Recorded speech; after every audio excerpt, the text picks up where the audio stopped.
Zoom destiny ചാനലിൻ്റെ പുതിയ വീഡിയോയിലേക്ക് സ്വാഗതം. ഇത് MSCയുടെ സാറ 5 ഒരു ഫീഡർ ഷിപ്പാണ്. 294 മീറ്റർ നീളവും 32 മീറ്റർ വീതിയും. അബുദാബിയിലേക്കാണ് യാത്ര.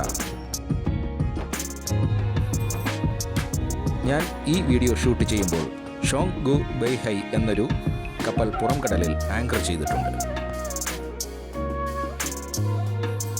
പക്ഷേ ഷോങ് ഗു ബെയ്ഹൈ സന്ധ്യയ്ക്ക് ശേഷമാണ് പോർട്ടിൽ ബർത്ത് ചെയ്തത്.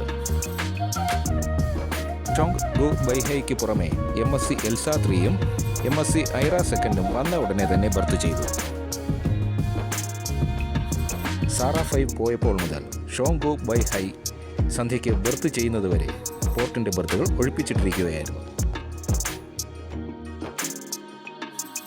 സാറ 5 മെനൂവറിംഗ് നടത്തുന്ന മനോഹര ദൃശ്യം.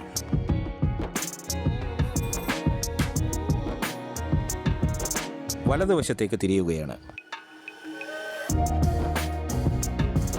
സാറ 5 പോയപ്പോൾ മുതൽ സന്ധ്യ വരെ പോർട്ടിൻ്റെ ബർത്തുകൾ ഒഴിപ്പിച്ചിട്ടത് എന്തിനായിരിക്കും?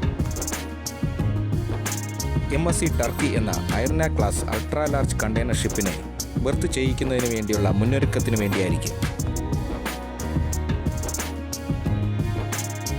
MSC ടർക്കി ഇവിടെ ബർത്ത് ചെയ്യുമ്പോൾ അത് മറ്റൊരു ചരിത്രം കുറിക്കുകയാണ്. MSC ക്ലോഡ് ഗിരാർഡെറ്റ് കഴിഞ്ഞ ഓണത്തിന് ഇവിടെ വന്നപ്പോൾ അത് ചരിത്രമായിരുന്നു. അതുവരെ സൗത്ത് ഏഷ്യയിലെ ഏതെങ്കിലും ഒരു തുറമുഖത്ത് നങ്കൂരമിടുന്ന ഏറ്റവും വലിയ കപ്പലായിരുന്നു അത്. MSC ടർക്കി വിഴിഞ്ഞത്ത് നങ്കൂരമിടുമ്പോൾ അത് പുതിയ ചരിത്രം സൃഷ്ടിക്കുകയാണ്. ലോകത്തിലെ ഏറ്റവും TEU ശേഷിയുള്ള MSC ഐർന ക്ലാസ്സിലുള്ള കപ്പലാണല്ലോ MSC ടർക്കി. MSC ടർക്കി വിഴിഞ്ഞം തുറമുഖത്ത് നങ്കൂരമിടുന്നതോടുകൂടി സൗത്ത് ഏഷ്യയിൽ ഏതെങ്കിലും ഒരു തുറമുഖത്ത് നങ്കൂരമിടുന്ന ഏറ്റവും വലിയ കപ്പൽ എന്ന ഖ്യാതി MSC ടർക്കി നേടും. ക്ലോഡ് ഗിരാർഡെറ്റ് ചരിത്രത്തിലേക്ക് മറയും. എങ്കിലും വിഴിഞ്ഞത്തടുക്കുന്ന ആദ്യത്തെ ultra large container ship Claude Girardet തന്നെയായിരിക്കും. MSC സാറ 5 മെനൂവറിംഗ് നടത്തുന്ന ദൃശ്യം. കപ്പൽ തിരിയുന്നതാണല്ലോ ഏറ്റവും നല്ല കാഴ്ച. MSC ടർക്കി ഇന്ന്, അതായത് ഏപ്രിൽ 8, 2025 വൈകുന്നേരം 6 മണിയോടുകൂടി വിഴിഞ്ഞം തീരത്തെത്തും. ഇനി മറ്റൊരു കാര്യം പറയാനുള്ളത്, നാളെ അതായത് ഏപ്രിൽ 9, 2025 വൈകുന്നേരം 6 മണിയോടുകൂടി MSC അലഗ്ര എന്ന മറ്റൊരു അൾട്രാ ലാർജ് കണ്ടെയ്നർ ഷിപ്പ് കൂടി എത്തും. അതായത് ഈ ആഴ്ച 2 അൾട്രാ ലാർജ് കണ്ടെയ്നർ ഷിപ്പുകൾ വിഴിഞ്ഞത്തെത്തും. ഇതിൽ MSC ടർക്കിയുടെ TEU കപ്പാസിറ്റി 24,346 ആണ്. MSC ഐറേനയുടെ അതേ കപ്പാസിറ്റി. MSC അലഗ്രയ്ക്ക് 23,756 TEU ശേഷി. MSC ക്ലോഡ് ഗിരാർഡെറ്റിനേക്കാൾ കുറവാണ് MSC അലഗ്രയുടെ കപ്പാസിറ്റി. MSC ക്ലോഡ് ഗിരാർഡെറ്റിൻ്റെ TEU ശേഷി 24,112 ആണ്.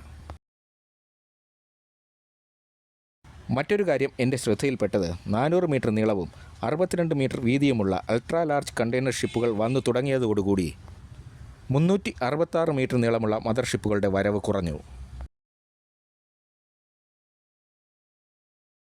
മുൻപ് 366 മീറ്റർ നീളമുള്ള മദർ ഷിപ്പുകളാണല്ലോ കൂടുതൽ വന്നിരുന്നത്.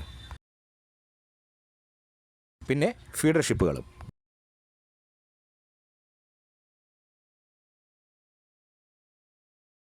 മറ്റൊരു കാര്യം, ജേഡ് സർവീസിൻ്റെ ഭാഗമായി വരുന്ന അൾട്രാ ലാർജ് കണ്ടെയ്നർ ഷിപ്പുകൾ ചൈനയിൽ നിന്നും യൂറോപ്പിലേക്ക് പോകുന്ന വഴിയാണ് വിഴിഞ്ഞത്തെത്തുന്നത്. തിരികെ വരുന്ന കപ്പലുകൾ വിഴിഞ്ഞത്ത് വരാറില്ല എന്നാണ് എനിക്ക് തോന്നുന്നത്. ഇനി എൻ്റെ ശ്രദ്ധയിൽപ്പെടാത്തതാണോ എന്നറിയില്ല. പിന്നെ ചൈന, സിംഗപ്പൂർ, ഇന്ത്യ എന്നീ മേഖലകളാണല്ലോ ഇപ്പോഴത്തെ മാനുഫാക്ചറിംഗ് ഏരിയ. യൂറോപ്പ് കൺസ്യൂമർ മേഖലയും. അതുകൊണ്ടായിരിക്കും ചൈനയിൽ നിന്നും യൂറോപ്പിലേക്ക് പോകുന്ന വഴി വിഴിഞ്ഞത്ത് വരുന്നത്. തിരികെ വരുമ്പോൾ കപ്പലിൽ അധികം കാർഗോ കാണില്ലായിരിക്കും.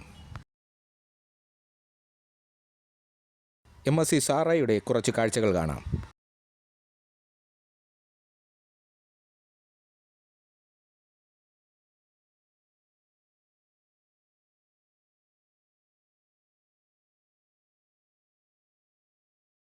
MSC സാറ ഫീഡർഷിപ്പ് ആയതുകൊണ്ട് അതിൻ്റെ മെയിൻ എഞ്ചിനുമായി കണക്ട് ചെയ്യുന്ന ഒരു പ്രൊപ്പല്ലറെ അതിന് കാണുകയുള്ളൂ.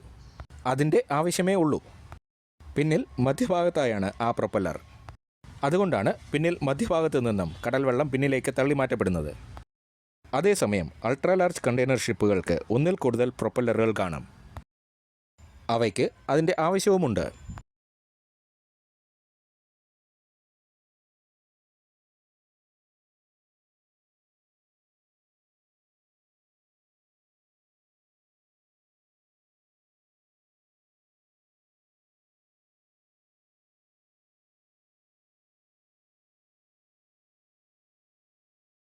ആ നിഴല് പോലെ കാണുന്നതാണ് പുറം കടലിൽ നങ്കൂരമിട്ടിരിക്കുന്ന ഷോങ് ഗു ബെയ്ഹൈ എന്ന കപ്പൽ.